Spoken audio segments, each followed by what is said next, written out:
All right, hello world. Welcome to another episode of Every Last Record, a music club for the purposeful music listener. I'm your host Noel, and with me today we have Paris, Yo, it's Paris Haven. What's going on? Zeus, What's going on, guys? It's your boy Zeus. Flo, What up, people? Marcus, You, Marcus, what's going on? Leo, Justin from DR. What's up, y'all? Amen, and Harley.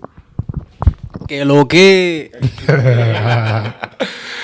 And today, Paris will be leading the discussion on Blond by Frank Ocean.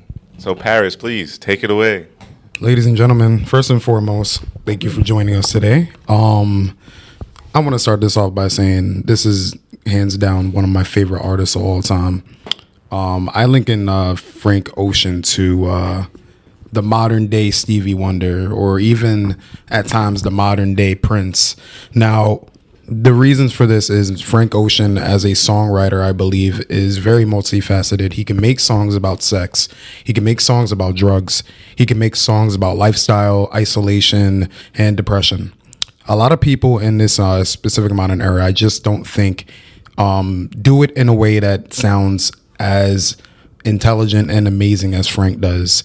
Also a multifaceted producer and all-around musician as well. He plays the piano, guitar, and I believe he plays some drums as well. So I want to start this off before I get into the bio. Just want to talk about 4 years. Like 4 years it took between Channel Orange and Blond, which, yes, now looking back on it, it seems like a short period of time compared to the gap that we have now, which is borderline 10 years now. But you have to remember the internet and society back then was way different. You know, now we're in a generation where we get news like every single day. Like we get new music every single day almost. Back then it wasn't like that. It was a little like you got albums way in between each other. Excuse me. You got albums way in between each other. And you didn't get that many projects. So Frank Ocean, who started giving us like project back to back to back. So he gave us Nostalgia Ultra and Channel Orange, as well as tons of features, performances, interviews, all to starting in 2013, not giving us anything but vague Instagram posts, which I'll get into. But let's get into the bio of Frank Ocean. Now, Frank was born Christopher Edwin Bro on October 28th, 1987, born in Long Island, California. At age 5, he moved to New Orleans with his single mother. At a young age, he was exposed to artists like Anita Baker, Whitney Houston, and Prince. Frank Ocean was specifically drawn to Prince's music, especially the song Beautiful Ones, which gave him the confidence to do the scream and holler that you'll hear in some songs, including on this album. Frank started making music at the age of 13. He enrolled in the University of New Orleans in 2005, which is very important because 2005, Hurricane Katrina strikes. And because of not the hurricane, the fact that the hurricane destroyed his equipment and was the sole reason why he didn't go back. And he actually wound up dropping out of school. So he moved to LA, and this is where his like recording history started. For the next 4 years, he would write for the likes of Justin Bieber, Brandy, John Legend. Then he met Tricky Stewart, who helped Frank Ocean sign to Def Jam in 2009. But unfortunately, he wasn't really getting any motion. He was kind of getting shelved. So then around, I want to say 2010, mid 2010 is when he met Tyler, the Creator, and he joined Odd Future around that time. Now, Tyler, the Creator is like already DIY and like anti-industry approach kind of inspired Frank to make a bold decision, which would result in who we know now. And that decision was to release your own music without the label approval. So he released Nostalgia Ultra in 2011. And everybody knows the history after that. That project blew everything out of the water. Nostalgia Ultra, I believe, is such a gem in modern music. To me, it was one of those pivotal mixtapes that I think a lot of people nowadays in terms of R&B were inspired by. And I believe that kickstarted literally him working with Beyonce on 4, Jay-Z, Kanye on Watch the Throne, and tons of other people after that. So Nostalgia Ultra to me is one of my favorite albums. And then that led us to Channel Orange a year later. And Channel Orange, like I said before, was this big moment in the culture. That's when, he did the Tumblr post when he came out, and everybody was like, oh my God, I didn't know like this about Frank Ocean. Like, kind of divided a lot of people because of how toxic society was back then. I knew people that actually loved Frank Ocean's music, didn't want to fuck with him after that, which is crazy. But Channel Orange was still successful, did the Grammys, won Grammys, award shows. Frank Ocean was literally the biggest name in music in terms of R&B around that time. Then what happens is we don't hear from him anymore. Aside from a few features in 2013, it was just lights out. Then eventually what happens was, and I don't know if you guys remember this, I put it in our chat, but there was a little post that happened in like 2015. I think it was in like March 2015 where it had two versions. Now we thought we were going to get that album that summer, and Frank Ocean said July 2015. What happens? July 2015 comes, July 2015 goes, no album. So we wait. Then we get another post, and I believe it was like a library card, and it had all these dates on it. I believe one of them was summer 2016 or something like that. So that happens, and I believe like it was August 5th, 2016. That passes, nothing happens. What does happen the next day is that we get a stream on Apple Music for Frank Ocean, and he's building a staircase, or he's building something. Now this stream lasts a couple weeks. Eventually we would hear music in that stream, and that music would go on to be the visual album called Endless. Now at the time we were like, oh damn, Frank Ocean's just giving us a visual album and that's it. So all these years we waited for just like snippets of music that we wouldn't be able to actually listen to. Because also remember, this is a time when it was exclusive streaming like music. So you either had Spotify, and if you had Spotify, you're not hearing none of this. If you had Apple Music, which is the reason why I joined Apple Music for Frank Ocean when he started the stream, that was the only way you were going to listen to this. So if it wasn't for Frank Ocean, I would not have Apple Music today. That's those days, the days of the exclusive streaming. So eventually what happens is he completes the staircase. Now, out of nowhere, there's a release date for his magazine, Boys Don't Cry. And I remember, I was like, there was a storm that day, and I was like, there's no way I'm going to get in the city to buy this. So I was like, I'll just take the L and like figure it out. What happened that day was we got the album that we're going to be talking about today, and Blond was released on that same day, out of nowhere. Now, this guy has give you like a little bit of lore about Blond and how he constructed it. So he had writer's block for those years that I mentioned, and he moved from LA to London after fleeing, after isolating himself from friends. The writer's block came to an end when he met with a childhood friend from New Orleans. And Frank said something that really stuck with me, and I have a quote, which is actually going to lead us into our icebreaker, which I realized I did not start. So 1 second. So that quote is about basically like his childhood, and that is, he released it on his Tumblr before the release of Blond. Now he said, and I quote, "Boys do cry, but I don't think I shed a tear for a good chunk of my teenage years. It's surprisingly my favorite part of life so far. Maybe that part had its rough stretches too, but in my rear view mirror, it's getting small enough to convince myself it was all good. And really, it's all still good." So with that being said, this album is really about nostalgia and just reminiscing about the days that you have close to your heart. So I want to ask my co-host today, what is a time, era, and year in your life that you find yourself romanticizing the most? Wait, just one thing real quick. What you said about 2015, like him supposed to drop, I remember like memes and jokes about it being, oh, it's July 723rd and still no Frank Ocean album. Yeah. That just like took me back. But yeah, I've been thinking about this question because you posed it a couple of days ago.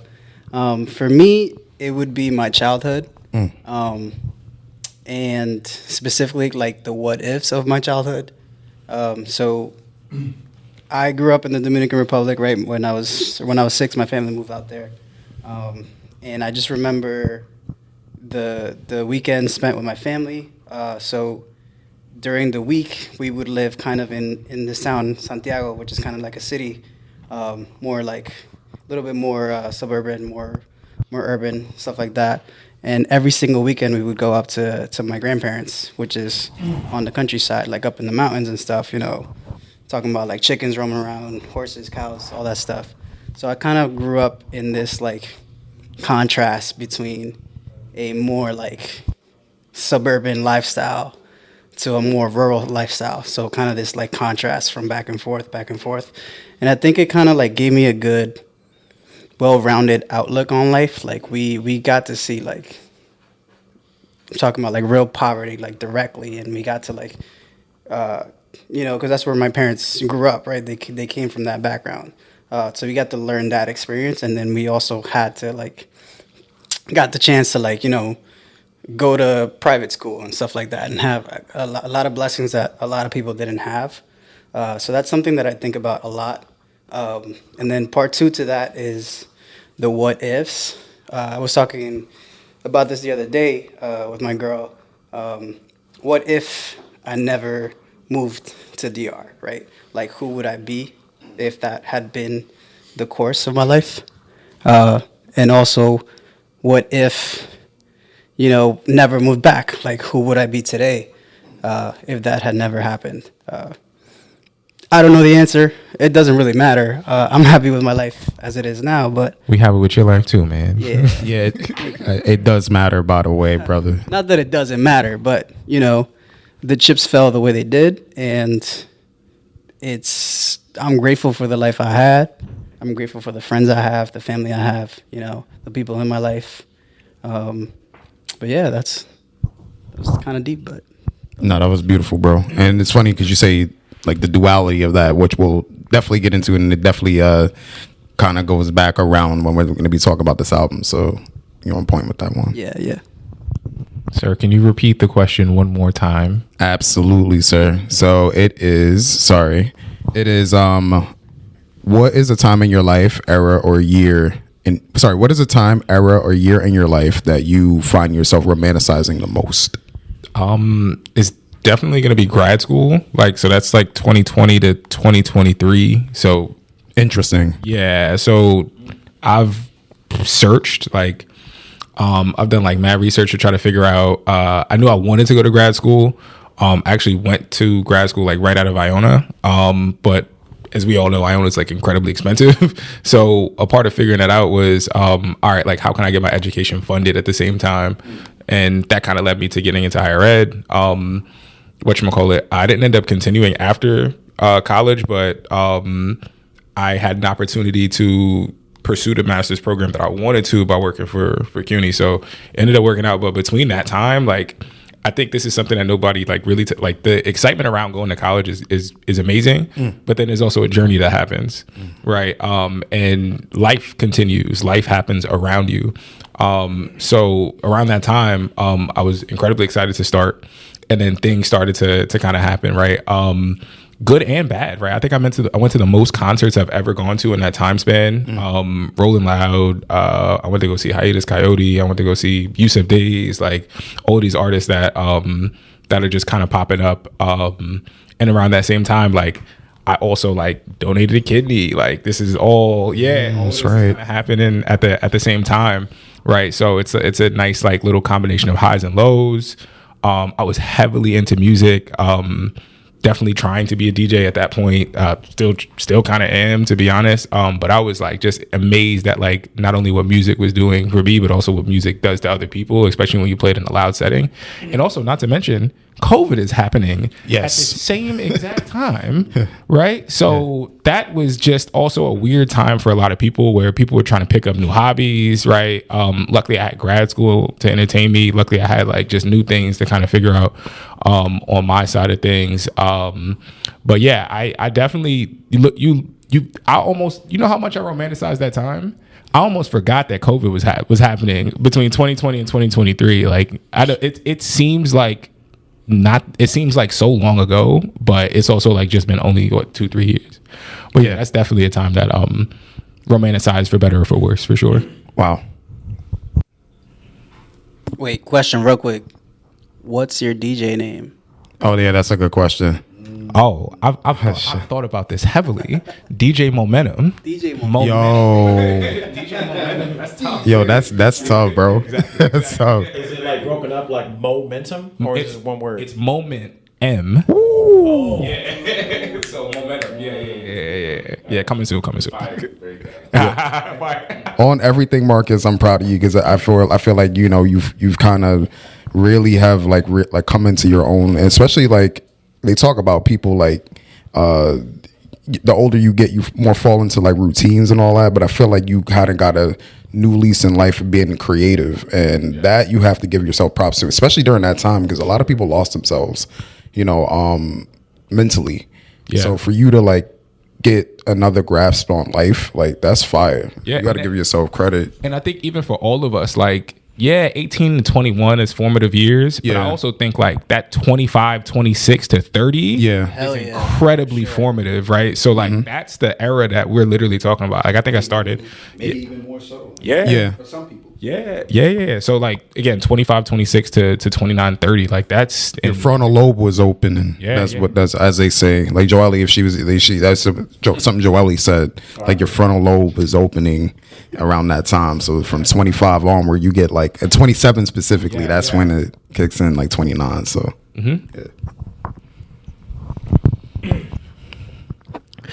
I could go next. I'm not sure if I talked about this before, but I talk a lot, like sometimes about like the years from me going from like 17 to like 20, like my formative years, but particularly around like 2012, 2013 is like a time I think about a lot because that's the time where I kind of transitioned into like who I am now for the rest of like my life kind of. Mm-hmm. And granted, I've like evolved a lot since then, you know what I'm saying? You're not who you were at 17 for the rest of your life.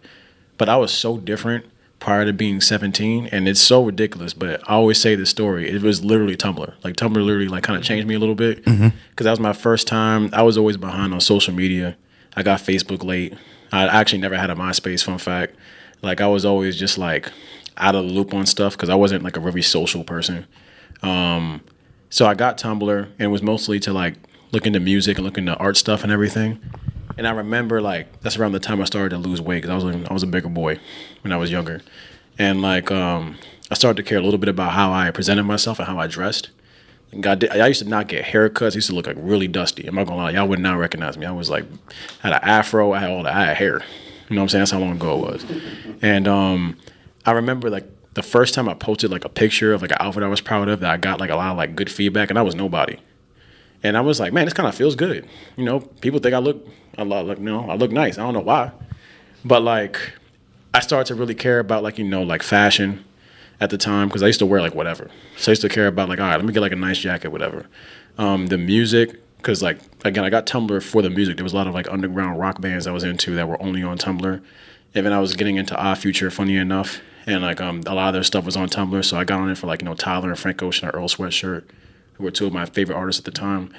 And like that time really painted who I became. I became a lot more confident, a lot more outspoken, a lot more like assertive of my thoughts and how I feel about things, sometimes to a fault, but like I felt more like I could speak on things. I started to like, all right, people like me. I'm gonna start like, reading books and trying to fix my speech. 'Cause I used to have a really bad stutter.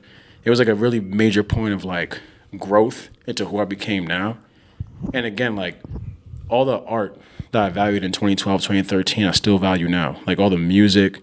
Tumblr was a really good like festering ground for a lot of like creativity. I remember I first got into FK Twigs around that time.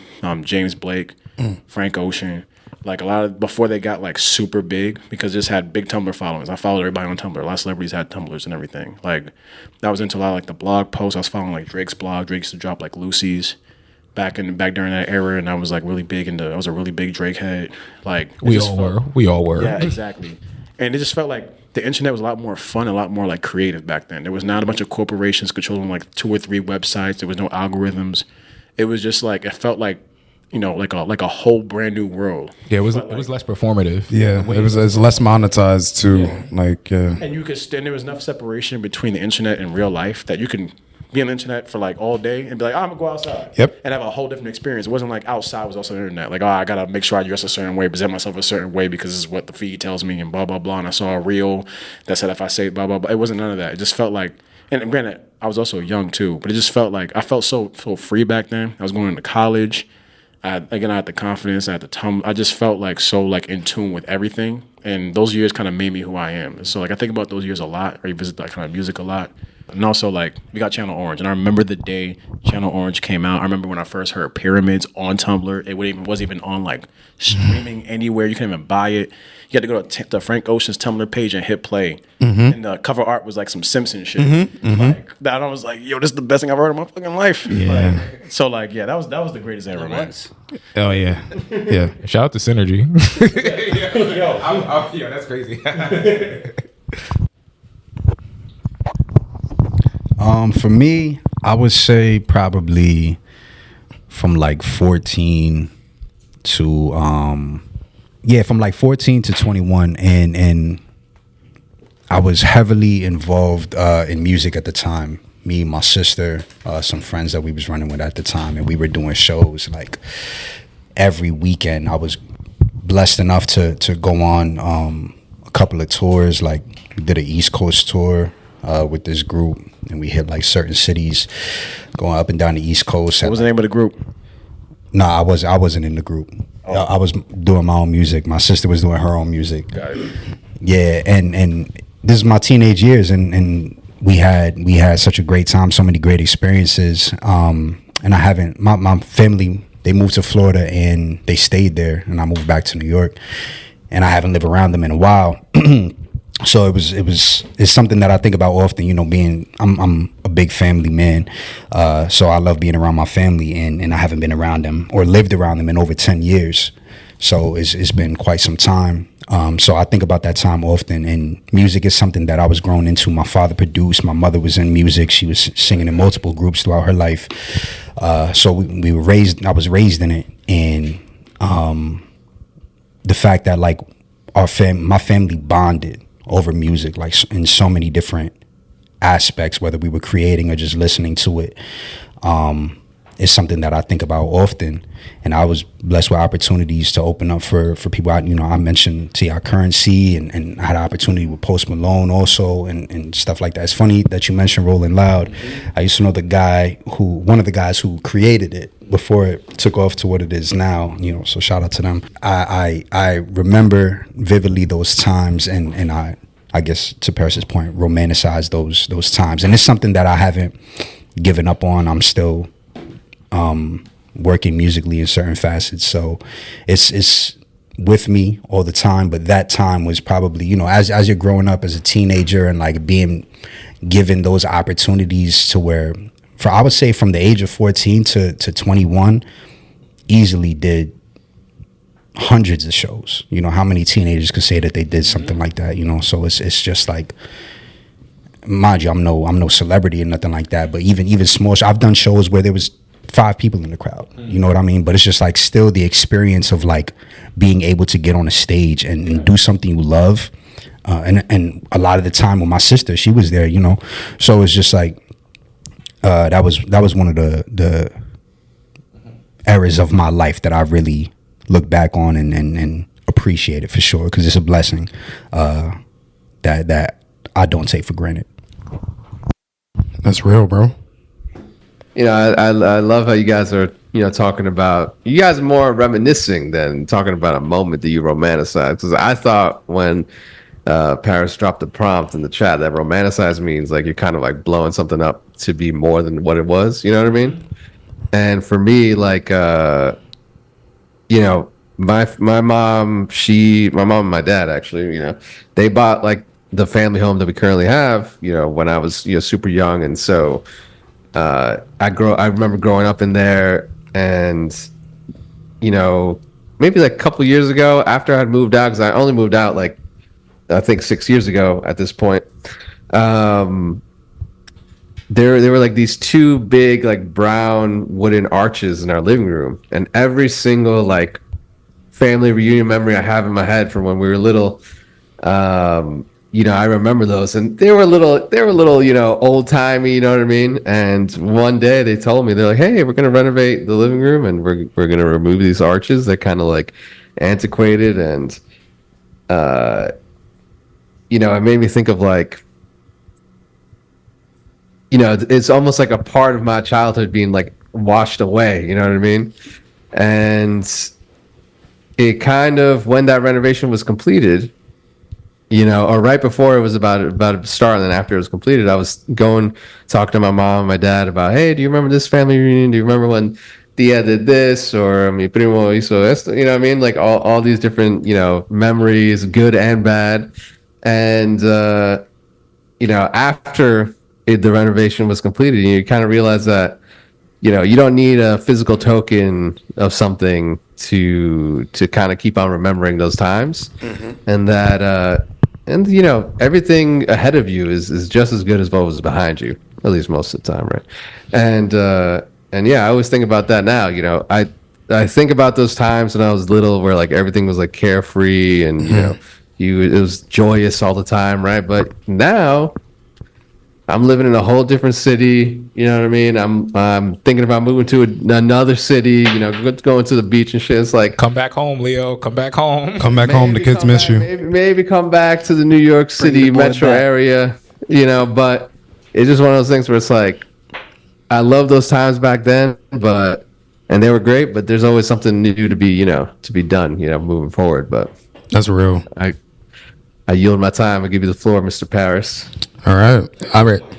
Nah, I'm gonna make mine quick. I know normally like I get into like my big reminiscing back, and that's part of the reason why I love this album. But real quick, I mean, it's funny because the time I romanticize a lot is actually the duration of the gap of this album, like in terms of like when it dropped, when we were waiting for it, which is 2012 to 2016. Like such a good era.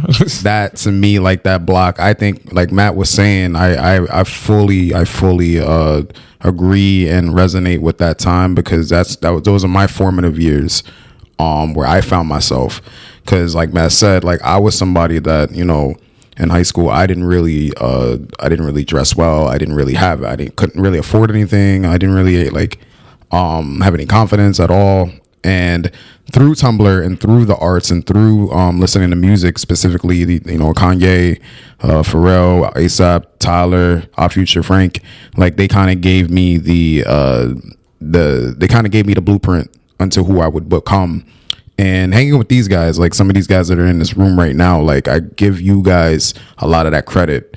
And the reason why I call it romanticizing for this one is because really we were broke, bro. Like we were broke. We were drinking cheap alcohol. We were doing just like don't bring pinnacle ever. Never, yeah. Please. Oh. Like we were doing we were kids, like college kids, just like last pennies, bro. Like eating junk, but like we were just having a great time, and we were bonding, and it was just carefree. Like we were just having great times, being together. Like we didn't have a lot, but we just had like each other. And I know that's sentimental, corny, I don't give a fuck, but like that's just what it was. And that I look at that brotherhood as something that I still hold close to my heart.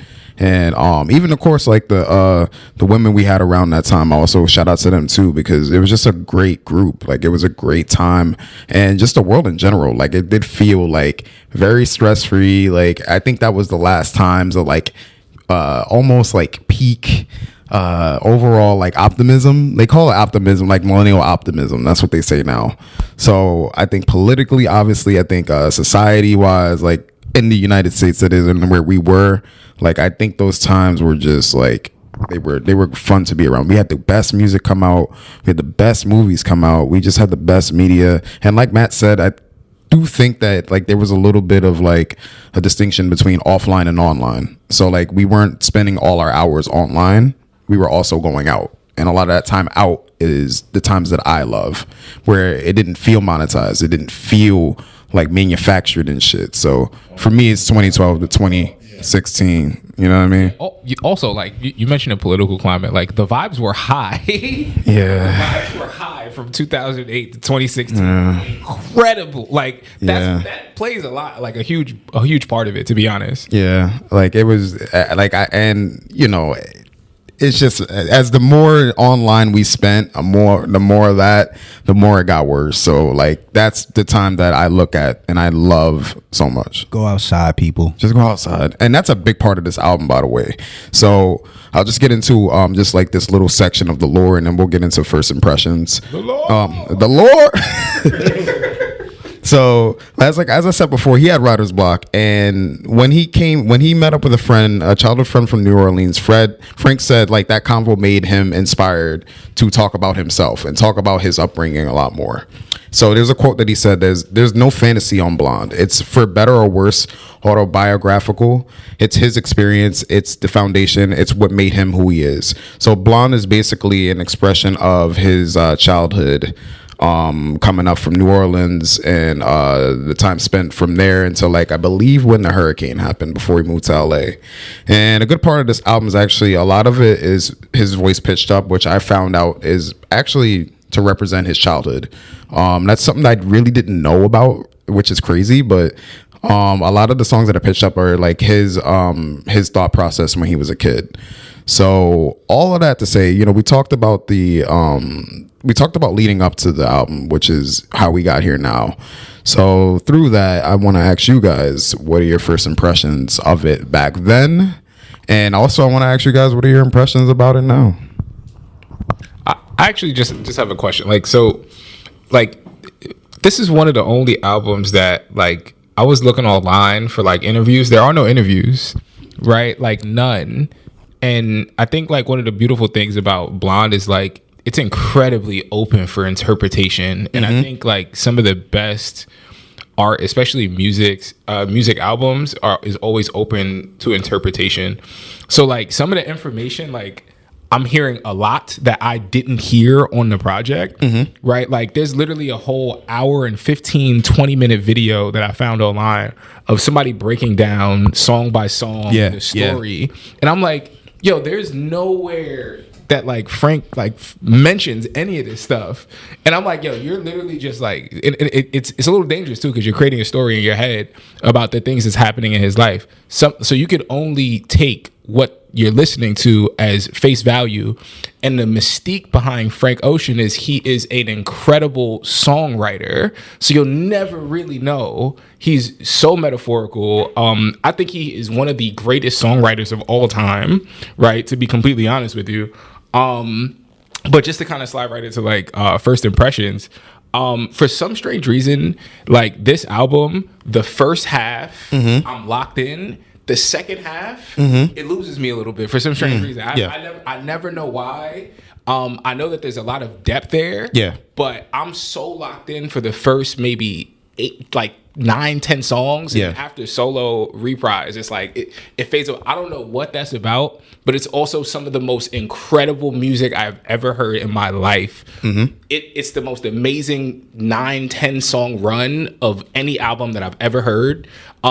The emotion, the music, the lyrics, the poeticness of it. Yeah. The storytelling. He's talking about multiple things at once. Yeah. Right. Like it really is like I think you said this before about like Blond being like one of the greatest albums of all time. Yeah. Like I revisited it and I was like, okay, yeah, this makes sense. Like for the first 10 songs, it makes sense. Yes. Yeah. Right. I get it. But yeah, it's absolutely like some of the most beautiful music that anybody would ever hear. So I want to say something. Yeah. It's funny that you say that it kind of loses you after Solo Reprise. The thing about this album is that there are two versions, meaning that On Nights specifically at the beat switch gets the album to its halfway point officially, and it becomes a different album almost. Yeah. So like the intro of Night, the outro of Nights is literally like another intro to the album. So it splits in half. So you like the first half, which is very upbeat, very like warm, like sunlight. Yeah. The second half is more like nocturnal, really emotion driven and experimental. So then you get the second track, which is basically Pretty Sweet. Solo Reprise is the second track.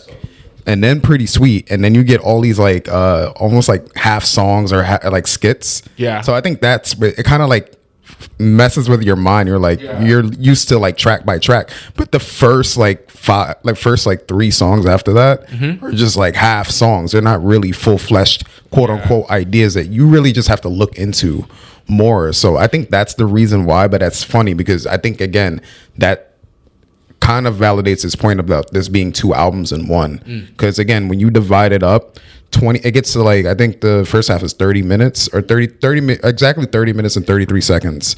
So then when the night switch happens, like the first 26, the first 8 songs are 26 minutes. So it's literally like cut in half, designed like that. So it does make sense that you feel like that. So it is a valid point. But with that being said, try to like envision it like that. Okay. Because then I think then you'll, because I felt the way you did. Yeah. So I'll get into my first impressions, but I did agree with you. So you have a good, interesting point. I thought I was bugging. Nah, you're not bugging at all. I've listened to this album like maybe You're not. 5 to 10 times, like over since it came out, and it happens every single time. And I'm trying to figure out like what's happening mentally, like as I'm listening to the project. But It's intentional. okay, It's intentional. I might just start the album next time from that point and see how I feel, and then just let it kind of repeat from there. See how that sounds. It's funny you say that because this time around, that's exactly what I did. Wow. And I don't think you're alone in how you feel about it, because I feel the same way, and I'm sure a lot of people do. Take you back to 2016. That first half is the half that resonated with me, because, like Paris said, it is upbeat and it's high energy and it's more digestible. But I think it kind of goes to the theme of that duality, right? There's two things. You get the surface level, and then you get the things that you have to kind of listen more intently for the second half. So I'll be honest with you, the first time I heard this album back in 2016, I really liked it. I loved all the hits, right? It was not a 10 out of 10 for me at that time. It was maybe like a high 7, to be honest with you. And I can remember exactly the point when I don't know what happened, but it was like, what the fuck? Like, was I listening to that the whole time? Like, was that it? And I remember I was driving to Iona. It was nighttime, and like the night's beat switch happened, and like I don't know, like it just something clicked, like real strong, like click, and I was like, yo, this is amazing. And now I can take it for that value. But I agree with what Paris said. It's two versions. It's 2 albums. They're completely different. The second half is like ethereal. It's like dreamlike state. It's like not like, it's like one half is, a concrete thing, and the other one is abstract. If that makes sense. You know what it reminds me of, and it kind of sucks that like. And also, this is just random, right? Like, we might have to go back and like re-record some of the albums that I was thinking about this on my way here. We might have to go back and re-record some of the albums that we did in the past, because it reminded me of Kurt Cobain, right? Like when we did Nirvana, like this is the same kind of information that we're kind of processing about. Like there's a duality in his music, right? Like it starts off like very intense, very hot, and then it like goes back into like Lithium. Like Lithium is the perfect example of that. So like it reminds me of that a lot when you mention that about the duality. And he's also bisexual too, so that also like kind of feeds into There's it. just duality everywhere. Even Even the title "Blond," right, is the male spelling of it. Right. And then because that's another one. That's a main one. No, you're good. Please, yes. But I loved that you picked this album, because I swear to God, I was like, I need to revisit Blonde. It's been a while, and like the next day, you're like, oh, we're doing Blonde. So I was so happy the last when you said that. This time around, I feel like, I'm 10 years older. I have a different perspective on life. I still love, Pink and White and all the other ones. I can't think about it right now. The second half kind of hit me different this time. Like, example, Futura Free, like that like recording at the end where it's just like random like interviews of people. I can like almost see that as a movie in my head right now. Like I can see exactly like what's going on. I can feel the nostalgia that he's trying to put out. And then the skit that I always found was funny was "Be Yourself," like his mom talking about sluggish, lazy, stupid, unconcerned. And then you go and do the shit anyways. And I was like, damn, like mom was right. I should have listened to this. There's been so many moments in my life since this came out that it's like, you had received some form of advice from an elder, a parent, a father figure, whatever, and you brush it off because you think you know everything because you're young, whatever. Yes. And then time goes on and you're like, man, they were right. I should have listened. But yeah, that's kind of like my second first impression, and I think I can appreciate the album as a whole more now at 31 than I did at 21. That's real. That's real. Yeah, so I can go next because I have like a crazy history with this album. Because like I got Apple Music on as a free trial to hear this. Because again, like as Paris mentioned, it was like Apple exclusive, and I had a Droid at the time. So, so that's how dedicated I was. I've been like a Frank Ocean mega fan since I first heard the Lonnie Bro collection. For those who, if you know, you know. Like I was always a big Frank Ocean fan, so this was like a big moment for me. And I remember when I first heard it, I didn't get it, but I kind of forced myself to like it. That's real. Yeah, because I was like 21, and like I was just getting into like weird ass music, and I would consider Blonde as much as like it's appraised. It's some weird ass music, you know what I'm saying? It's not like contemporary, R&B. But like as time went on, I lived a little, and my summer came to an end. And, there were songs that always stuck to me, like Nike's, Pink Plus White. I remember I loved that a lot. Solo Reprise. I'm a enormous Andre 3000, like, stan. Like, that's my, like, you know what I'm saying? I praise that dude. Like, I was like, oh, my God, Andre's on this album. Like, I went crazy.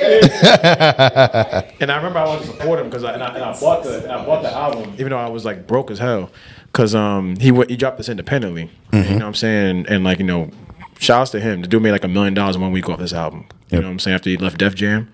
And like, as time went on and everything, and I remember I took a break from it. I revisited it again a few weeks later after not hearing it. And then it finally hit me, and I felt like that was my first real listen without me trying to like force myself into it. That was my first like real ears listening to it. And I was like, man, this is like really good. It made me want to go in and like analyze the album and like look at all the lyrics and like see what he's really talking about and investigate and comb over it. And then I just did that again and again and again and again and again. I just like researched this like obsessively, and I was like, yo, this is like some profound shit. Like this is like more of an album. And I would just revisit it every summer since 2016. I didn't revisit it last summer. So I revisited it again for this, for the review and everything. And it just took me all the way back to my headspace back then. I remember how I felt listening to songs like White Ferrari and Siegfried and everything, and like being like, man, this is probably how love really feels. Because like I didn't really like experience love like that at the time, and I was like, man, I want my love to feel like White Ferrari. You know what I mean? Like it took me back to the memories I had of like first hearing Nights and being like, yo, this is like a really important song, and I don't understand it yet because I haven't like lived with this for like weeks or months or years yet, but like I know it's gonna have an impact on my life. And like, yeah, I'd be like, yo, this is very nice beat switch of you. You do a really good job. Like, you know what I'm saying? Like, that was like... I love that. I actually love that. like, yo, like the nice beat switch is crazy. And like, yo, this album just means a lot. It's one of the best albums I've like ever heard. There's not much I could really say that other people have not said already. I feel like what Blonde will do to you depends on like each individual person and how you interpret it because it's so open-ended.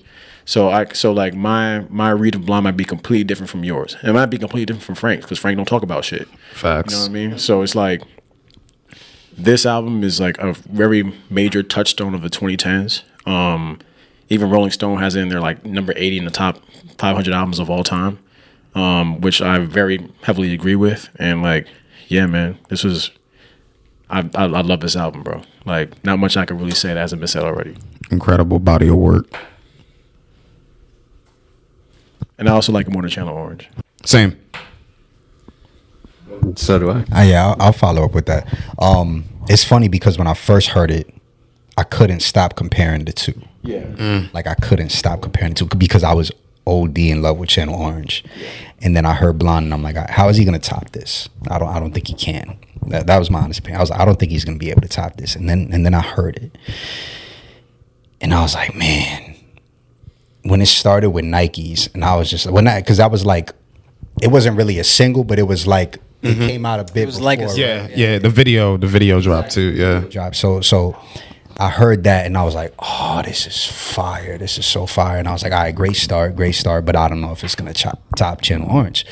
And then every song as it kept going, I was like, damn. And then I got to Nights, and that song, like, especially, like, we all talk about it, the beat switch and everything, like, the first half is incredible, the second half also, but something about that second half, I was just like, yo, I have to run that back. And I have to run that back. And I just kept going halfway through the song and run it back. I'm like, yo, this is incredible. Like, just all the way through the switch up to now. And then, like, to later learn the significance that was the, like Paris said, that was the halfway point of the album. And, like, the whole perspective of the album switches after that point. At first, I didn't get that. That took me a little bit of time to understand that. Probably, like, a year or two after that was when I finally found that out. And when I first heard that, and then I think when it first came out, I remember that was all I was listening to for maybe like a couple months. I'm not gonna lie, I just kept listening to it, and then I was like, all right, I think I gotta admit to myself that this has surpassed Channel Orange, and that was tough for me because I love Channel Orange, and I still have both in heavy rotation to this day. But that was my first impression. Like, I don't know why I just kept comparing the two, because I guess they were just, Channel Orange was a body of work that I just really enjoyed, and then for him to do this, I was just like, damn, he really did something that was better than something that, like, I didn't give him the benefit of the doubt. I was like, he can't. That was already great. Exactly. I was like, he's not going to be able to do it. He's not capable. Like, he's mad talented, but you just can't beat this. And he did. And I was like, wow, like, yo, he's really him. Like, he is really that guy. So for all of that, like, he still didn't whatchamacallit, he didn't nominate this for a Grammy. I didn't know that, actually. Yeah, that's news to me. Did he? I can't remember. I think he did. No, he did. I feel like he did. It was just for I think he no, he did not. He didn't nominate it for a Grammy. It went platinum 2 years later, like a year later, right? So I was like, that's a really fast time for an album to go platinum. Like some albums take, especially in that age too. Yeah, like that was when streams was starting to take over. Fun fact, the quickest album to go platinum. No, it's gonna ruin everything that you think about music. Go ahead. You know what it is? It's Cardi B. Am I the Drama? Am I the Drama? I thought it would be the first one. Nah, it's Am I the Drama? Interesting. Oh, you know why though? Because like 11 hours. But you know why? Yeah. Because those singles have platinum. But those singles have been out for years. That's why. Yeah. So it's like it's a skewed metric. I think because isn't WAP on the album or something like there was like WAP is on the album. Yeah. I mean, so it's crazy to think about. What is that? Up is on it. Yeah. There you go. Yeah. Wild. But yeah, that's all I wanted. Also, the Nike, the visuals for Nike. So good, bro. So good. Crazy. I like the little parts where he's like speaking in the darker and like the lower pitch too. I play the video version way more than I play the actual album version because I love those like little interjections that he does in the video. It also might be one of the greatest intro songs to any album. R.P. Trayvon. Nigga look just like me. That's that. Yeah, and then the picture pops up. But yeah, my bad. Go ahead, Leo. I ain't mean to interject. No, it's okay. My first impressions of this album, I mean, I remember listening to this back in 2016, August of 2016, which is my birth month. And there's just something to be said where, sometimes you're listening to music and you have to digest it. And then a couple years later, you're like, yeah, this album, it was, a great piece of work. This album is like,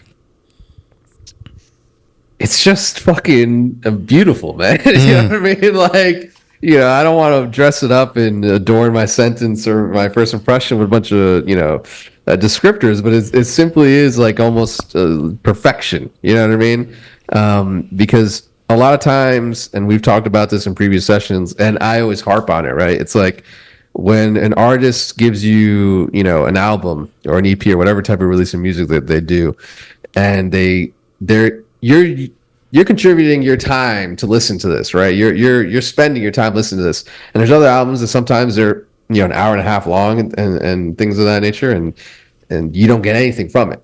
You listen to it and you have to look it up and you have to watch interviews, and then afterwards, after you do a bunch of research, you're like, oh, I get the complexity of this album. Perhaps the intricacies weren't visible to me previously, but this album is. What's it about? You know what I mean? It's layered within the album, and perhaps you might not get the deep themes on first listen, but with the interludes, right, with Be Yourself and with Facebook Story and with the end of Futura Free, with the little interviews with his friends, like it pulls you into like what this album is as a composition, and it really sticks to landing as to what Frank Ocean is trying to do with this album. And it's trying to make you, like you say, like reminisce, romanticize in the Icebreaker, right? It's trying to make you think back to those times, to those moments that are maybe fleeting, but they're still with you in your soul, right? And I think that's what Frank does excellently in this album. And I think it's the type of album where you play it and you get to the end no matter what, because it doesn't matter if you're wishy-washy about the middle. Like when you look at it from a complete 17-track body of work, it works. It doesn't matter if Frank's mom is telling you not to be lazy. It doesn't matter if Sebastian is talking about how some girl like broke up with him because he didn't want to add her on Facebook.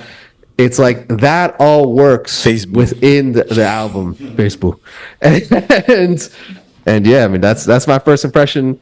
That was my impression then, but now it's definitely my impression because when I came back to it, I was like, God fucking damn it, this guy's a genius. You know what I mean? This is the type of thing where like you're standing in front of a fucking Rembrandt, and your Rembrandt's not next to you telling you exactly what the painting is about, but like you looking at it and you feel the immensity of it, and yeah. I yield my time. Yeah, it's like something that I meant to mention this. Like one thing that really made me like connect to stuff like Nikes and like Futura Free is like I've always really been a big fan of Frank Ocean's rapping.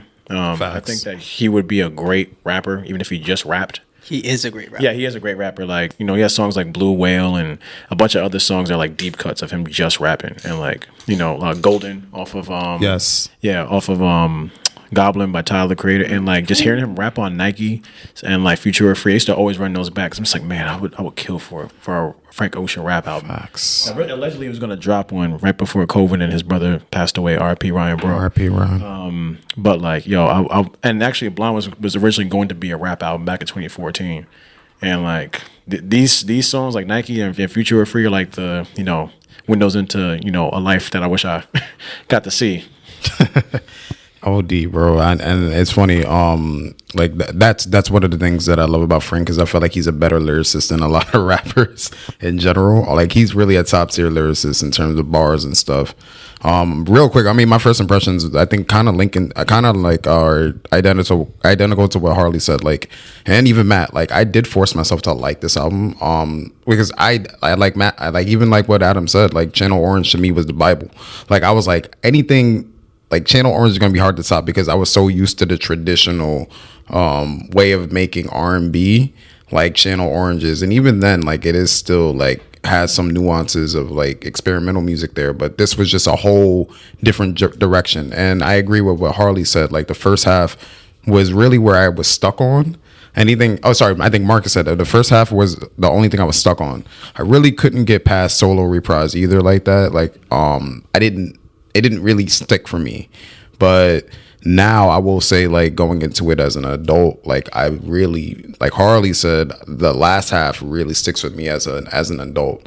And again, that has a lot to do with the overall theme here. It's like it's childhood versus adulthood.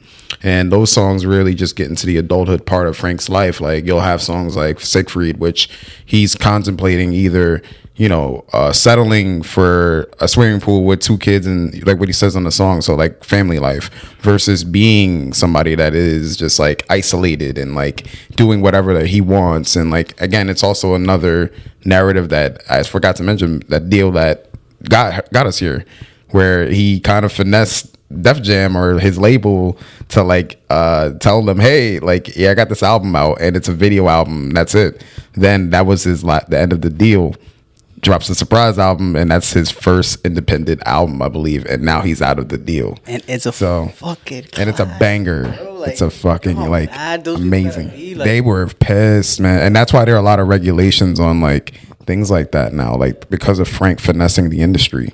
Yeah, like for reference, like if you have like a deal with Def Jam on a typical split, it'll be like, if your album's selling for like $10 a pop, you'll probably make like $2-3 off of it per album sale as the artist that makes it. And when Blonde came out, Frank Ocean was making $7 to every $10. So that's why he made like $1 million in the first week in profit, because like he was making like 70% off the album sales as opposed to like 10 or 5%, which most artists will make off their album sales. People don't even buy albums anymore at the time. Yep. So yeah, man, he had a bag. Yep, and I mean that's so that's another reason why we don't really hear from him as much. I mean, to be honest with you, as I've gotten older, like especially within the last couple of years, I kind of understand it now. Like I know, like as a fan, I really want to hear this guy's music, but to not be a machine and to just drop whenever you please, I think that's a blessing. The thing is, to take myself out of it. Please. I know. Now it's been 10 years, sir. So like, if you're listening to this, which I hope you are, you will. I do hope he drops another album. But that's my first impression. Like the first time hearing it, I really loved it and I respected it. But it's at like an 8 because it was like the second half didn't really resonate with me at the time. Now I think this is probably one of the greatest albums of all time, and I felt like that maybe like 2 years later. But in 2016, 2016, I didn't really genuinely feel that way. But as the years went on, and specifically now, like that second half is fucking like it really almost made me cry when I was listening to it in preparation for this session. So with that being said, we talked about the lore and some tracks you guys brought up. I want to know what are some standout tracks that you guys got. I want to go first here to let y'all guys, go off the handle, but I think like it's a combination of Nikes and Future Free of both being like such like, I know people maybe don't like the last track, but I love the last track for like what it is. I stand with you. And especially as like, I've been watching a lot of movies lately, and sometimes movies like they don't have a good intro, sometimes they don't have a good ending. They're not wrapping it up properly. Like this album is like the definition of like an intro that grabs you, takes a hold of you, and an outro that it's enigmatic in a way, and it's operatic in the fact of like it's almost 10 minutes long. And a lot of people don't like those kind of ballad-esque type of tracks where it's like, keeps on going, right? Especially with the end of, like, with the interviews at the end, or rather with the recordings. But I think it just encapsulates what the album is, and it's a, beautiful way to end the album. But one other track that I really like as well is I really love Solo Reprise, just for the fact that I think I could speak for all of us when I say we're all big Andre fans here. But like the fact that it's like, yo, Frank is enigmatic in itself. You know what I mean? He's a mysterious motherfucker, And you got Andre to just do a track by himself is like, it just speaks volumes to like the type of respect you're getting from like the old guard, so to say. And also like what Andre's talking about on that track too. So a line that will always stick with me is like, I don't know word for word, but the one where he's talking about like, oh, I thought everybody wrote their own bars. You know what I mean? And it's like that line still rings true in the industry till this day. Anyway. Exactly. And it's funny, Leo, real quick, one about the song you just said. That song was written in 2014. So I know a lot of people like to say, oh, that was about Drake, which he's also denied. But that was before the Meek thing happened and all that, which a lot of people will be like, oh, he's talking about Drake. But it's not about that. But it is an important thing that a lot of people weren't talking about back then. And now, like, it is a big thing nowadays. And then another thing you said was you like Nikes and Future Free. It's funny because the end of Future Free, like the beat switch, it has the same like synth, like the down synth like key as Nike's does. So and then in that song you said you could run that back now, and in a lot of live shows he would do that, and then it would go right back to Nike. So it's like another part of the duality. So does Be Yourself. Yes. And so does Facebook Story. Yes. And I did not catch that until this time around. That shit is crazy. I was like, wait, I know this melody. Yep. Yeah. And that's by his keyboardist. I forgot his name. I think his name is Buddy Moss or something like that. And that's his keyboardist in 2012. He did like a solo piece and he just put that in there. He didn't know that Frank was going to use that until like it was on the album too. All right, I'm not going to mention any of the expected ones, right? So Mention what your heart feels. Yeah, what my heart feels, right? So this time around, I kind of dug a little deeper and I found some lore that I thought was very cool. Let's go. Be aware of the lore. Beware of the lore. No, 'cause no, no, Frank but don't really that's talk true, like that's that. Siegfried, right? I was like, where does this title come from, right? So I looked it up. Siegfried is a Norse, a Norse myth, right? So this warrior, basically the Norse version of Achilles is the way I think about it, right? So he goes and he slays this dragon, and he's covered in the dragon's blood, which makes him invincible, except for one little spot in his back. And he's like destined for like greatness or whatever, but he's cursed to betrayal and cursed to like hardship.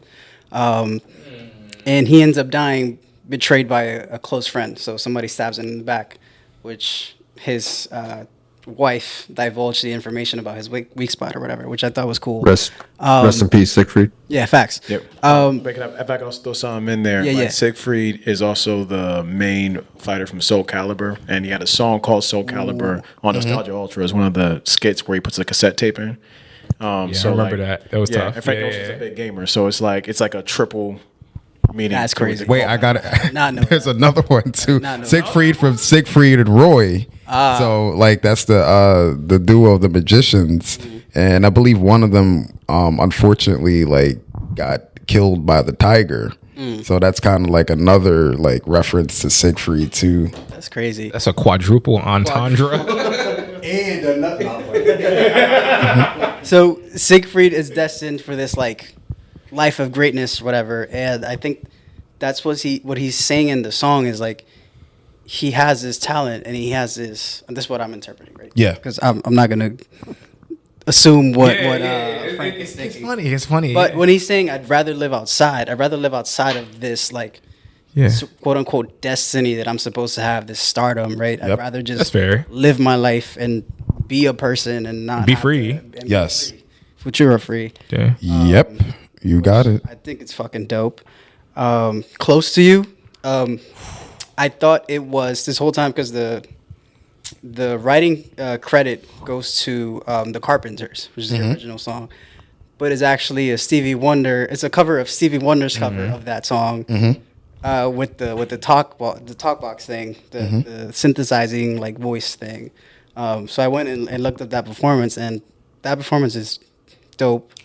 Stevie Wonder 1972 was like in a talk show. Whatever. It's so funny because I haven't seen it yet. You're saying it's really good. I gotta check that out.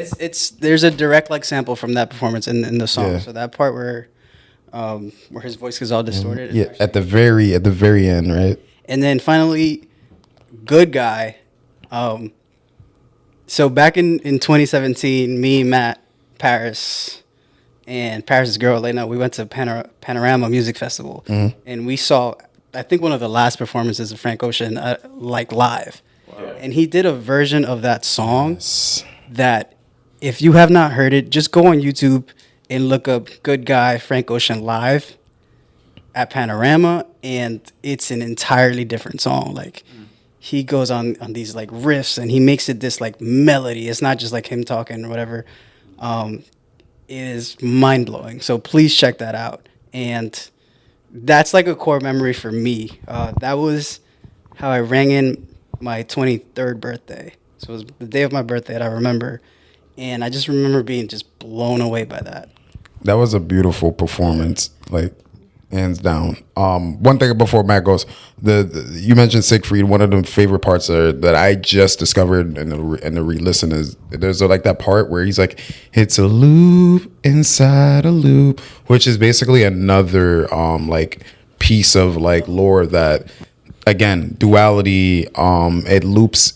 That's the loop that is created in Futura Free, where he's like kind of which we'll get into, but it's another part of like the loop where there's like Futura Free in itself is like it's a half song, so like it's another like number thing where it's divided evenly, and those songs are.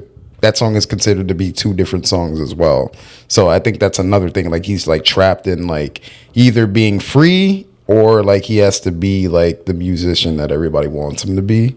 So that's another part, and that's another reason why I really like that song heavy. So Layers, bro. Like, So many layers. yeah. Yeah, those are my three. good No, I was picks. gonna say, guys, before I go, yeah, like the good guy thing was also like something I was gonna bring up too. Like for y'all that's like never heard it, like he like, and I'm not no Frank Ocean singer, you know what I mean? But like the part where he ends and he's like, when you just a late night out, he like breaks into like a whole new song. That, Yeah. Like, and with you it's just a late night out. And he like goes into like a whole thing, and I'm like, damn, it was just like a little small skit. That's crazy to go into like a full song, not recorded by the way in typical Frank fashion. But yeah, so my main three songs, just straight up, hasn't really changed over the years. It's Self Control, it's Nights, and it's White Ferrari. And like those are like three pillars of like songs I just love from Frank Ocean. Self Control because like just I remember like one of the rare times where like music was just like so beautiful, the shit made me like tear up and shit. Cause I remember like that's one of the songs when I heard on that first time and I wasn't really getting it.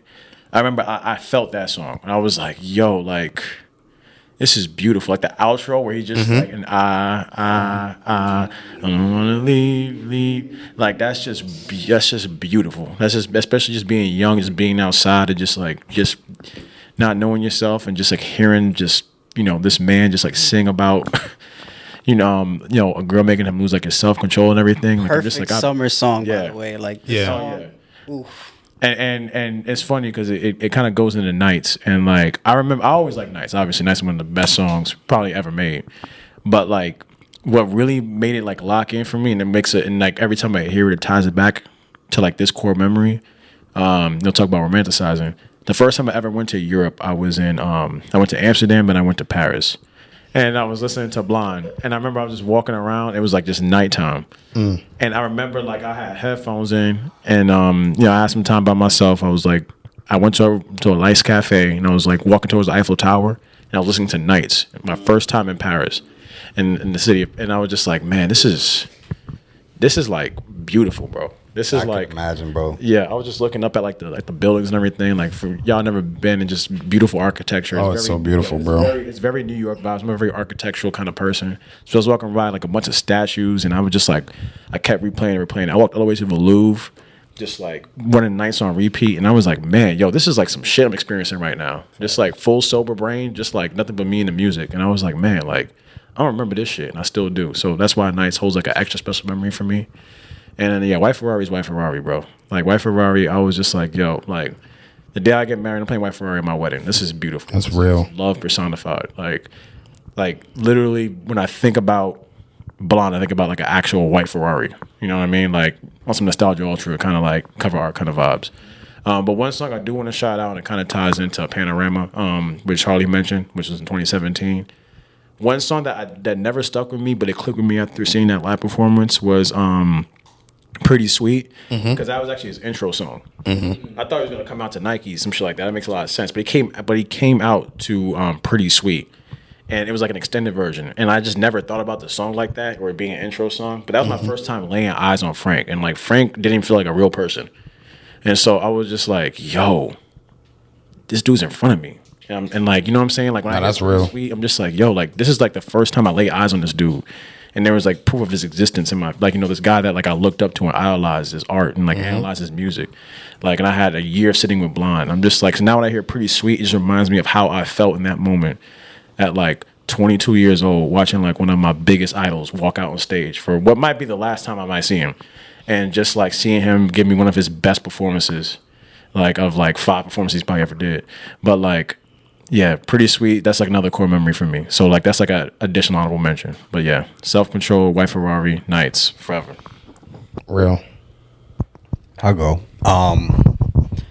Self Control is up there for me too. But since you mentioned it, there's so many songs on here that I love. I'll just throw another one in there. Ivy is one. Yes. Yes. Just the way that it starts too. I forgot somebody said it earlier, but like just yeah, the way that he writes his lyrics, man. It could be something so simple as the intro to that song. I thought that I was dreaming when you said you love me, and then you go the start of nothing, and then just the whole melodies that he puts behind it, like it's crazy. So that's one of the songs that I absolutely love. Nights, I spoke about Nights, I probably think 3 times already today, so I'm not going to say no more about Nights. Nights is Nights. And that's one of my favorite songs ever. But another one that stands out to me that nobody's mentioned so far that I absolutely love is Godspeed. And I just when I first heard that song, I was in awe, to be honest with you. And it just has like, I don't know, I felt that song, he was at his most vulnerable to me, and like just what he's singing, and like he's like almost, you know, like it's that sense of release, and he's wishing the best, but like, you know, that it pains him, you know what I mean? And then even like the little second part of that, you know, at the end of Godspeed was just, oh man, it's incredible. And shout out to James Blake too. He did a cover of Godspeed in like 2020. Yeah, that's gorgeous. Yeah, and it was fire. It was fire. I mean, he ain't Frank, but James Blake did an incredible job as well. And that was one of the songs that I have in heavy rotation to this day. Yeah, that's one of the, yeah, that's 3 for me. Wait, real quick. Godspeed is one of the few songs that every time I listen gives me that like first time feeling. Like it's that. Yeah. You know that meme so with real. SpongeBob? That meme with SpongeBob Yes, where you he's just like levitating, glowing. floating. Godspeed. It hits like that. I'm like, oh, what the fuck? It's like the rapture every time. Yeah, I'll be honest with you. Like, this is one of those albums where I don't really have a favorite. I just have a run of songs that I'm 100% in love with them individually and how they blend into one another. So, like I said, Nike all the way to Solar Reprise. I actually hate that song. You hate what? So sonically, there's Wait, Solo Repress? Yes, sonically, it's not easy on the ears. It's not like when you when you listen to that, like you can't play that out loud. You're gonna say the same thing, aren't you? Yeah. Virgil Abloh DJ'd at one of Travis Scott's shows. R.I.P. Virgil Abloh used to DJ, and like he played Solo Reprise like at That's a Travis Scott risky show. move. He did. And, He like, played everybody it. crazy. He played it right after playing Prime Time by Kanye and Jay-Z. Horrible transition. You gotta really know your crowd to play that song on a DJ set. Like you play that song after any other song, it's not gonna work. It's not gonna go well. It's not gonna go well at all. I will. So what Flo said before, I think Ivy is like some of the writing catches me immediately, right? Like I was listening to the album with my girl in the crib, and Ivy came on, and I looked at, I was like, if I could see through walls, I could if I could see your walls, I could see your faking. If you could see my thoughts, you would see our faces. Nah, come on. That's like incredible. It's incredible writing. It's all throughout. I think one of the things that gets missed oftentimes, because I heard Matt mention it before, is like Frank is bisexual. So like a lot of the songs he's talking about, like it's funny that like as straight men, like we're very heterocentric when we think about music. Like, a lot of the music is like it's not necessarily for us, right? But it is talking about his personal experience as being a bisexual man. I think regardless though, like it's still love. Yeah, like it absolutely. doesn't Yeah. matter what the subject matter is. So I say that to say like the channel, like when Channel Orange came out, right? Like I don't think people knew. Again, like this is just me personally. Like, I don't think people knew Frank was bisexual. Real quick, that actually changed a lot of people's perspective. Yeah. Yes. It came out and people were like, "Oh, this is amazing," and then he came out and they're like, "I don't know if I can do this." Wait, it came out. I believe it came out. The letter came out before the album dropped. So then that's why songs like Forrest Gump and Bad Religion, people were like, "Oh wow, this actually hits harder," because like he was kind of coming out on audio. So a lot of people, like Harley said, like I know a lot of people like Nostalgia Ultra. Yeah. They ain't like Channel Orange because he came out, and that was ridiculous to me because it's probably one of the best R&B or like albums up until that point, in my opinion, like a modern day like R&B masterpiece. And for you to say this is the reason why you don't like it, you can't relate to this, it's love. Like Harley said, doesn't matter what sexuality it is, it's still saying something that we can all here relate to. I don't want to just discredit that as an identity though, because it is an identity and comes out of his music, right? Yeah. So to be because they're all conflicting, to be a male, a black male who is also bisexual, like your experiences cover a wide variety of like intersectionality, right? And it comes out in your music. And to your point, yes, love I think is very center for him. Right. I also think like pain is very center for him as well. Yes. Right. There's a if you remember the 5 heartbeats, like Donald Duck, like he gets like he says like, yo, one of the best advices I ever got like as a songwriter is you'll start writing the best music that you've ever made when you start to experience like some of the most pain. Right. And pain doesn't have to be something that like is hurtful. Like it could just hurt. Like, I mean, it can just hurt. Like, and sometimes love hurts, right? So I love the level of emotion throughout this project, like from Nike all the way up into Solo Reprise. And I really do want to, I'm going to probably give this album another chance. Like, I will give it another chance on around like to start it after Solo Reprise. But yeah, I don't have a specific song. It's just literally Nike. That whole 8-9 song run is absolutely incredible. The one thing I want to say to kind of go to your point about like the sexuality thing, that's part of the duality of the album again, because again, he's bi, right? But then if you look at the album cover, like you see like he's crying, right? He has like, he's in the shower, he's crying, he has his hand over his face. There's like the duality there of like, you know, showing your emotions, crying is seen as feminine. But then he has like a bandage on his finger, which that symbolizes like he got into a fight with somebody. So that's another duality of his masculine side. And also there is a thing where that's the same like hand and like bandage that he had when he fought Chris Brown. Wow. So, and then he talks about that on Futura Free. Yeah. So there's like that where he refers back to that incident in the verse in the second verse.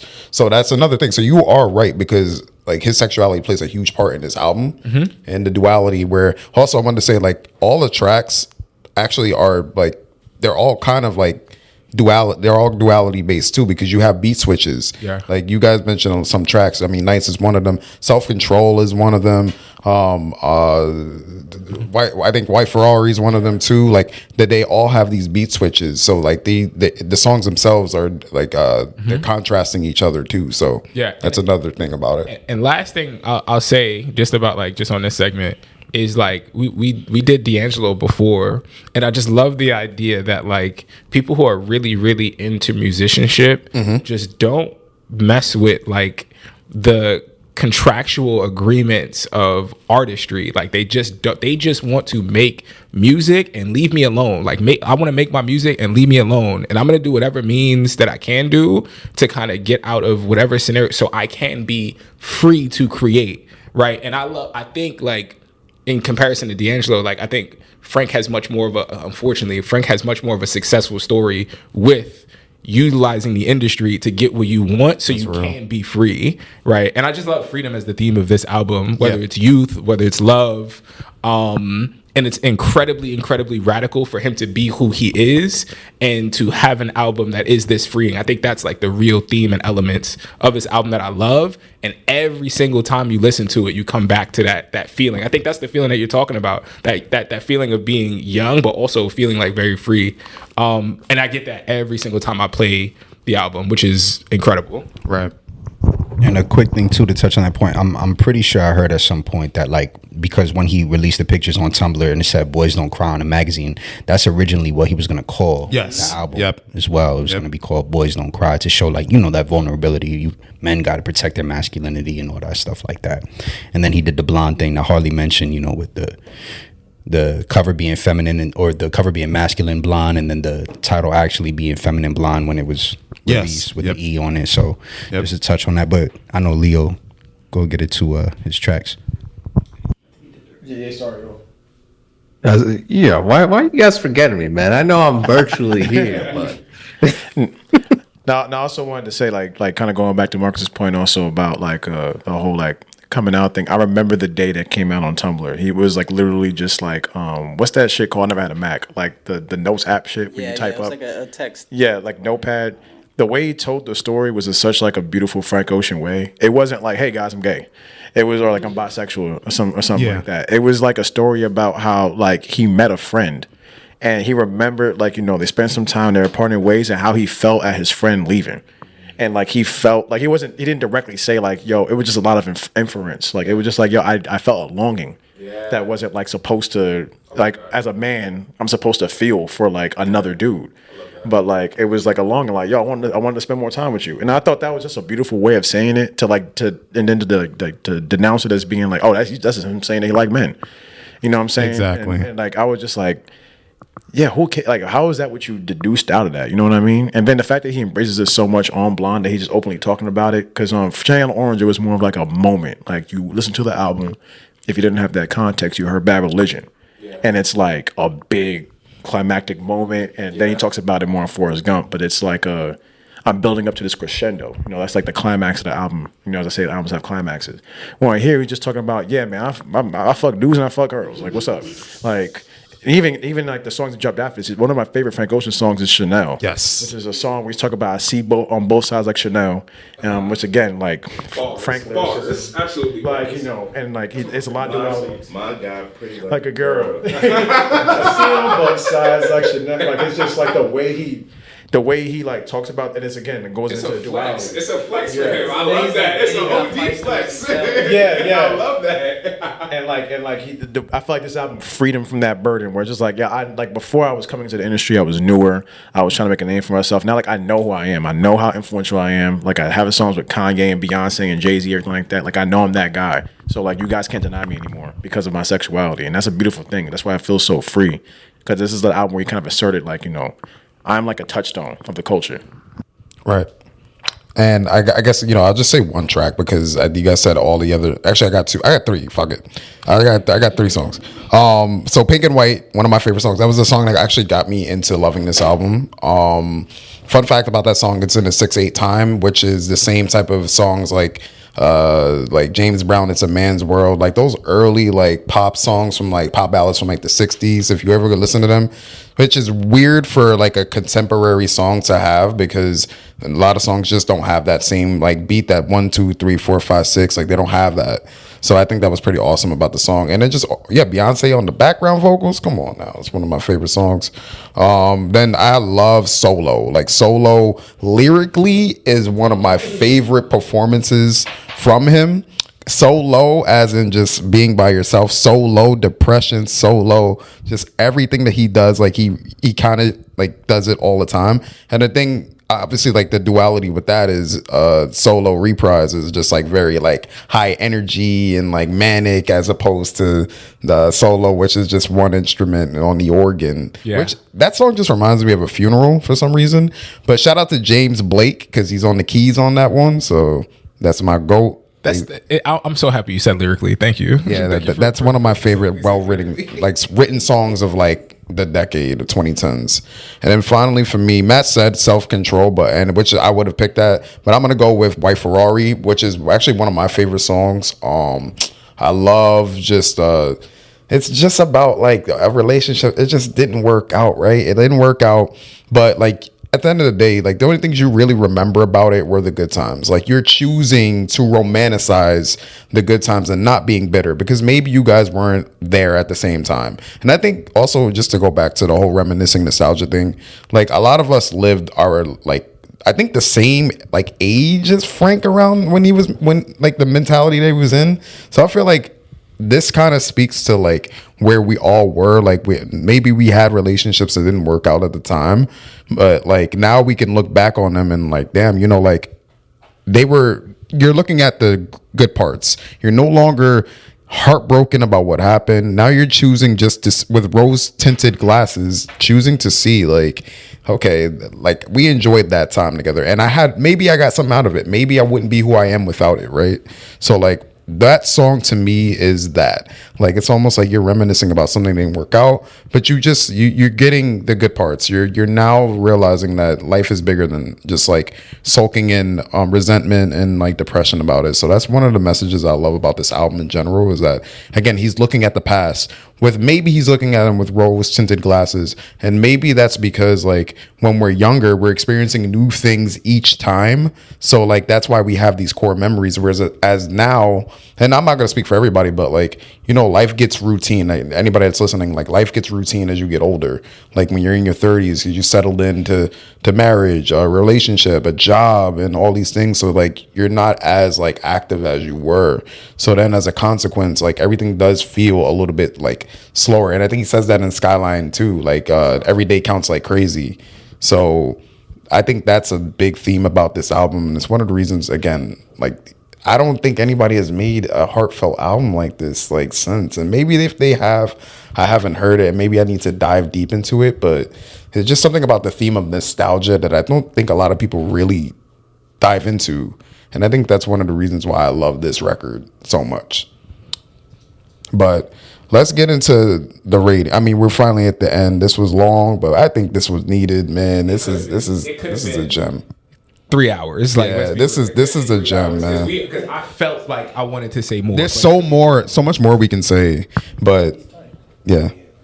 No, so I got. So let's get into. Wait. You wanted to say? No, I was going to jump right into it. Oh yeah. So let's get into the ratings and let's get into the replay value. So this is one of those rare albums where the replay value is high, but my rating isn't as high as I want it to be because I haven't felt the second half. Marcus, come on, bro. Cut his mic. All right. So the testament of like real artistry and like people who are phenomenal at what they do when it comes to music. And we've been talking about this nonstop, is like there ends up being a tree that you have, right, of artists that come right after you that are incredibly inspired, right?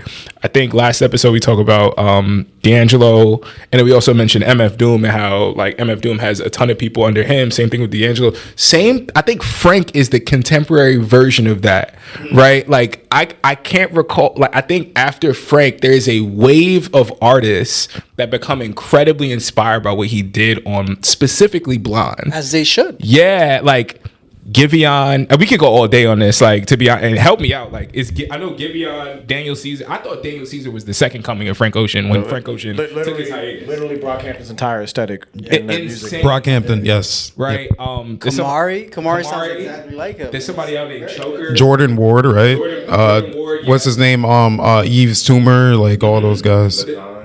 There's Dijon, Dijon McGee, yeah.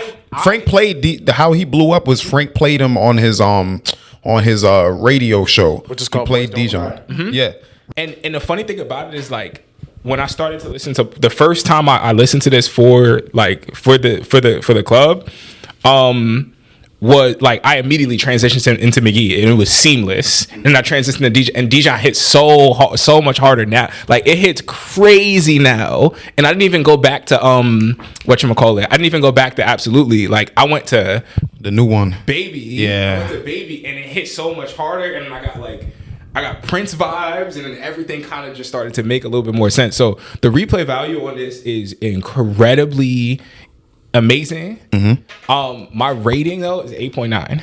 8.9. Yeah, my rating is 8.9. I know. Not even a 9? No, it's an 8.9. Don't listen. Say what you will. It's an 8.9. Whichever one is it's hot. But again, like I'm not gonna sit here in front for nobody. Like, to be honest, We will be hosting auditions for every last one. Nah, y'all not gonna front for nobody. I love that. Okay, Marcus. The first you're 10 right. songs are amazing. Yeah. I still haven't gotten to a space to absorb the back end of that album. That's fair. That's fair. And even Flo, you said it took you years to get to that second half. I just haven't been in that space for me to do That's that. fair. So yeah. Leo.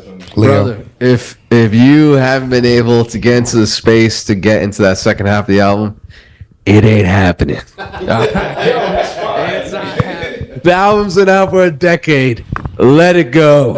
All right. I'm quick. My rating's a 10. My replay's a 10. No notes. Wow. It's gonna be funny when we put out the composite score and it's gonna be like 9 point. Yes. No, you know what? We need that. 325. That's good. I'll follow that up. Leo, same 10, 5,000. Like it has become a 10 for me. So if I'm being honest, it was not a 10 in 2016. It sure as hell is now. And like Matt said, I revisit it probably at least once a year. Definitely like individual songs. Like Self Control plays probably once a day, to be honest with you. But the album as a whole, I put myself in that like space because I want to continue to like, you know, peel away the layers. And there's always more layers the more you listen to it. Yeah, this album is like a 10 for me. Like very obviously, this is like I have this on my wall. Like for y'all that haven't seen my crib, I hope a lot of you haven't. Yeah, I have Blond on my wall, bro. Like I like this album just means like the absolute world to me. It inspires me so much. Like I can't like talk about this album enough, bro. Like I have to like usually cut myself off because I can go on for like 30 minutes about this album. But like, yeah, bro, the easiest 10 I've ever given in my life. So I will also give this a 10. This is one of my favorite albums of all time, and I keep this album in heavy rotation throughout my life. I think it's not only one of my favorite albums, but in my opinion, it's one of the greatest albums of all time. I know you mentioned Matt mentioned the Rolling Stone. In 79, I think it was placed out of 500, and I think that's too low, in my opinion. No, 79. And there's a lot of incredible music, but for me personally, I think that's too low. This is one of those Solo. Facts. This is one of those albums that, like, if I'm listening to it and someone wants, there was a meme that was going around, but I really do this in real life. If you're talking while one of the songs is playing, I'm gonna pause the song. And The Drake face. The Drake with the book. Yes, that's what it was. Yeah. But I feel that way, like, for most of the album. Like, don't talk to me when this album is playing. Like, just I'll pause the song. Yeah, I'll pause the song and we'll talk, and then I'll resume it, or I'll be like, damn, now I got to start it over. Like, that's just how I feel about it. Just one of the best bodies of work that music has to offer. I mean, I'll just end it off with it's a 10 out of 10, 10 out of 10, 10, 10, 10, 10, 10, 20, 100, 1,000, a million replay value, rating, one of the greatest bodies of work. And I just, this is hands down just an important album to me. I think I've grown with this album. I think I think I've grown with this album. Like, it literally is from my formative years all the way now. I think it was perfect to listen to this with it being the 10-year anniversary coming up, I believe in August, like I said. So I think that, like, it was a perfect time for us to reminisce about it. And also think all the albums we did led up to this point. Like, I think the Prince, the MF Doom, the D'Angelo, like Dijon, I think it all led to this point personally. So I think that's poetic in itself. But it's a classic album. Thank you, Frank. Frank Ocean, hey, if you're listening to this, buddy, or any of your team, please drop your album. Please. You got 10 years. We gave it 10 years.